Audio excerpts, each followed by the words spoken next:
నేను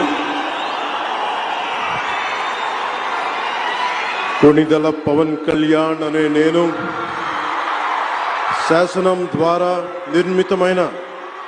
భారత రాజ్యాంగం పట్ల నిజమైన విశ్వాసం విధేయత చూపుతానని, భారతదేశ సార్వభౌమాధికారాన్ని సమగ్రతని కాపాడుతానని, ఆంధ్రప్రదేశ్ రాష్ట్ర మంత్రిగా నా కర్తవ్యాలను శ్రద్ధతో అంతఃకరణ శుద్ధితో నిర్వహిస్తానని, భయం గాని పక్షపాతం గాని రాగద్వేషాలు గాని లేకుండా రాజ్యాంగాన్ని శాసనాలని అనుసరించి